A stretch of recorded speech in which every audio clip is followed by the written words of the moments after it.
I've never seen a man so miserable, sleeping in the presidential suite, playing on a 500-square-foot private court, eating at a 5-star restaurant. He can look up at the stars, and yet he wants to kill himself. Because all this luxury life, it all happened in a spaceship. The ship was on its way to Earth too. It collided with a meteorite. 45,678 passengers. Only Jack awakens. He learns from his artificial intelligence that the ship would continue to travel for another 90 years before it reaches Earth too. Jack clearly won't live to see that. So he tries to send a distress signal to Earth, but was told by the AI that it would be at least 55 years before he could receive a reply from Earth. Upon hearing this news, Jack was desperate. As he walked past the bar, he suddenly saw a human on the ship, and when he came to see him, he finds out it's a robot. Jack couldn't take it anymore. He pries open the hibernation chamber and lies down in it again, but the hibernation program wouldn't start, and nearly suffocated him. He had no choice but to go to the robot to complain. The robot gave him the advice that life is too short. It's time to have fun. Jack was instantly enlightened. Now he was the only one on the ship. He could do whatever he wanted. So he pried open his VIP suite and lived like a king. For the first time, he had a good time, but as time went on, the loneliness got worse and worse. One day Jack was standing inside the hatch. He was about to open the hatch and kill himself, but he couldn't do it when the moment came. Back in the hibernation chamber, Jack happened to see Annie. He felt an instant sense of love, but he still had an ounce of sanity, because he knew that if he woke Annie up, he would be making her get up and die. To stop the thought, Jack kept telling himself he couldn't do it. He even used to punch her every night to take the heat out, but he couldn't help it. This day he cleaned himself up, ready to wake up Annie in her hibernation chamber. He went to the hibernation chamber, opening the chip storage area, clips the chip with a wire. Then he takes out a screwdriver and pokes it like this.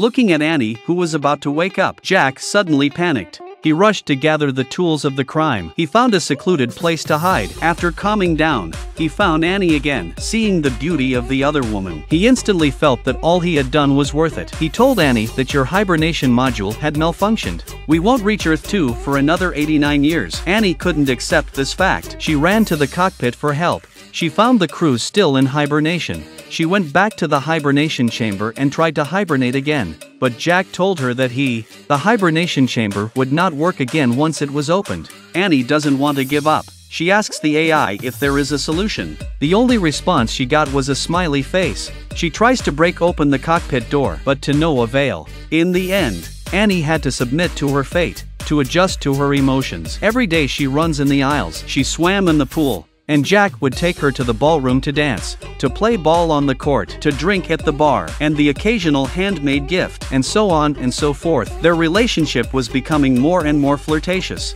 On this day, they dressed very formally. They went on their first date, and when the moment came, Annie asked Jack if it was time for the next step. Jack was delighted to hear that you should put this on first. For Jack's special fetish, Annie understood this, but what she didn't realize was, Jack was going to take her on a flight into space. But that didn't affect the progress. The two still sparked a love affair, occasionally in the room, occasionally at the dinner table. A man and a woman in love have a lot of experience as the two grow sweetly together. But the bar robot told Annie, Jack broke your medical pod. Annie was dumbfounded to hear that. I can't believe she'd been lied to for so long. Jack was unable to explain.